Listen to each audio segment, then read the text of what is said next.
前咧，我有個客同我分享喎，曾經試過一次咧，咁樣開開心心裝修完個屋企啊，諗住買新家私啦，OK，咁要送家私啦，或者係自己要搬入去啦，所有嘅嘢咧，到咗依個 guest house 門口咧，竟然咧係被拒在外，唔可以入去嘅喎。梗係啦。大家好，又係我火姐啦，歡迎嚟到我馬麗火姐嘅 channel。每個國家、每個地方咧，都會有佢自己嘅生活法例同埋規矩。咁好多朋友諗住喺馬來西亞呢邊買咗屋、租咗屋，咁就直接入去住咪得咯。其實係唔得㗎，尤其是你買嘅係公寓或者搬入去嘅係公寓，你更加要了解呢度嘅規矩，尤其是係 condo rules， 即係大廈管理手冊。安冷氣啦、養寵物啦、裝修啦、泊車啦，一個唔留神啊，亂咁嚟咧就會俾大廈呢邊嘅管理層罰錢㗎啦。所以一集咧，火姐特登為大家分享咗一啲住喺 condominium 一啲基本嘅法律同埋守則。咁無論你係新移居、準備買樓、準備搬屋或者準備租屋咧，咁你就要睇到最後啦。咁啊，講到 house rules 咧，邊個最清楚咧？當然係我哋物業管理嘅 Natalie 咧，係最清楚成個流程噶啦，因為係由佢哋咧一路協助啲租客咧或者係業主咧去做呢件事嘅。好 ，Natalie，我哋今日仲有一個任務嘅喎。係啊，我今日有一個新租客搬嚟入嚟呢個單位啦，所以我嚟監督客佢。OK，咁佢搬入嚟之前咧，係咪需要做啲嘢㗎？係啊，我喺一個星期之前咧就已經幫佢做晒所有嘅嘢，已經攞到 management 嘅 approval 㗎啦。咁即是話搬屋之前都要攞 approval 嘅喎。係啊，咁樣通常 approval 喺邊度攞㗎？跟住要去 management 嗰度攞。OK。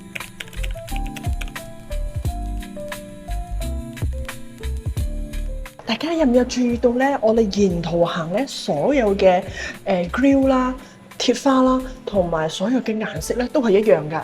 係啊，如果要安裝呢個 grill door 咧，我哋一定要跟足 management 佢哋 set 好咗嘅 rules， 譬如講佢嘅 design 同埋佢嘅顏色都要跟齊嘅，大家所有嘅都要一致。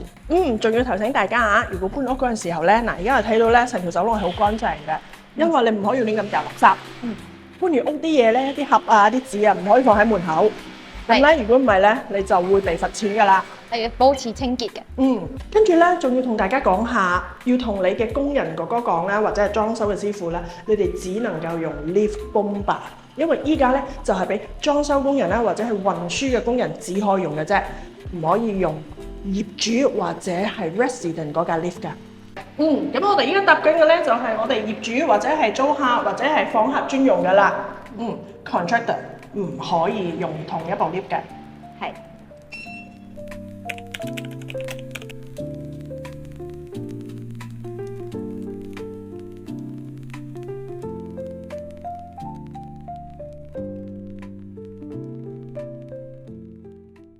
Natalie 啊，咁第一步最重要做嘅係邊個部分咧？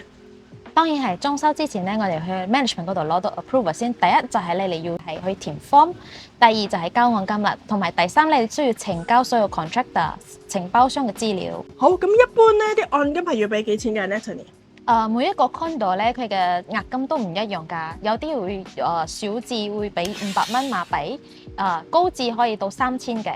咁呢個按金可唔可以攞翻嘅咧？係可以攞翻嘅，但係要 management 佢哋啦嚟咗 inspection 之後，確定全部嘢係乾乾淨淨，冇刮花啲嘢嘅話咧，佢哋會全數退還俾你哋㗎。細嘅裝修咧，包括啦安冷氣啊、安 curtain 啊、安燈啊、安風扇啊呢啲細樣嘢啦。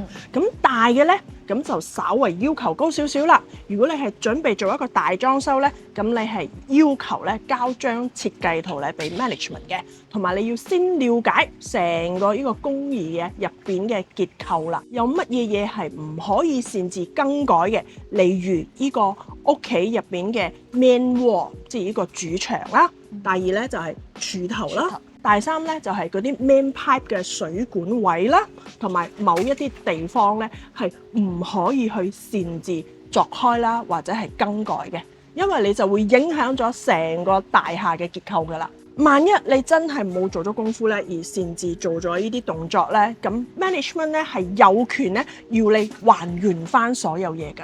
咁接落嚟咧，當然係要同大家講一講啦。如果你住喺公寓入邊咧，你只能咧去裝修自己嘅單位啦，仲要係 common area 咧，你都唔可以自己去改㗎喎。譬如講大廈嘅顏色啦，咁大家可以望下啦。嗱，你睇一睇，我哋係咪全部啲顏色同埋啲 design 咧都係一致嘅先？咁啊，呢啲外牆部分啊係唔可以自己去更改嘅顏色嘅。咁 Natalie 啊，你有冇發覺咧？一般如果係自己住嘅業主啦，或者屋企有小朋友咧，一般咧都會安呢個防盜嘅窗啦、grill 啦，或者係鐵花嘅咧。有啊。咁如果係要安咧，又要點樣樣咧？佢哋如果安裝嘅話咧，要按照 management 佢哋嘅所有嘅指定嘅 design 啦，同埋顏色㗎。咁如果要安嘅話咧，就提早去 management 咧攞資料啦。咁咧亦都千祈唔好忘記咯，原來每個單位入邊咧係有啲位咧係預留咗俾你哋去放呢個 aircon compressor 嘅。咁如果係有裝 aircon 嘅人士咧，就要將個 compressor 放喺指定嘅位置啦。啱。好啦，咁樣開開心心裝修完個屋企啊，諗住買新家私啦。OK， 咁要送家私啦，或者係自己要搬入去啦。竟然咧，我有個客同我分享喎，曾經試過一次咧，所有嘅嘢咧到咗依個 guest house 門口咧，竟然咧係被拒在外，唔可以入去嘅喎。梗係啦，除咗裝修之外咧，搬屋都需要申請個 permit 㗎。係啊，請大家記住啊，喺馬來西亞呢邊咧，如果係遇上你住上公寓嚟講咧，或者係有啲地方嘅地屋咧係有保安咧，都唔可以擅自咧搬屋同埋搬走㗎，都係要 permit 申請 permit 㗎。而且記住喎，做裝修又好，或者係搬屋都好咧，都只能喺 weekday 嘅時間，即是星期一到星期五啦，9點咧到5點。星期六日咧係唔可以容許做裝修嘅，而且星期六日咧都唔可以搬屋嘅。所以呢啲細節位啊，唔該大家咧一定要記住啊！咁搬個屋啫，使唔使好似裝修咁啦，要俾幾千溝嘅按金嘅咧？咁又唔使喎，就係需要俾500至1000嘅按金咋。少啲嘅。係啊，如果你係冇刮花嘅牆壁啦，或者係刮花個 lift 啦，冇整污糟、冇整邋遢地下嘅話咧，你就可以即日攞翻個按金㗎啦。其實我覺得呢個都幾好嘅，可以防止咧啲人咧搬屋嗰陣時候咧亂咁劈啲垃圾啦，同埋咧整花所有嘅 common area。其實我覺得馬來西亞嘅公寓 condo rules 咧有呢啲咁樣嘅條例咧，都真係幾好喎。好，嚟到最後啦，咁當然係順便介紹下我哋公司嘅物業管理部門啦。所以我哋嘅部門嘅姐姐咧，其實就係每一日圍繞咧都要係同啲客咧做呢啲咁嘅工作啦。咁無論咧你係同我哋呢邊咧買咗樓盤準備要搬入去啦，咁又或者咧租屋嘅 tenant 咧，咁呢啲咁嘅細節位咧，都會由我哋 Natalie 咧喺你搬屋之前咧係預先會教你點樣做嘅。所以如果呢段片咧對你有用嘅話咧，咁你梗係要幫我 share 出去啦，俾你身邊嘅朋友啦，或者自己 keep 住睇啦。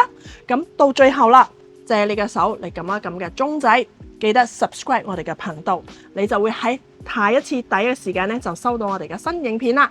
咁我哋下一次見。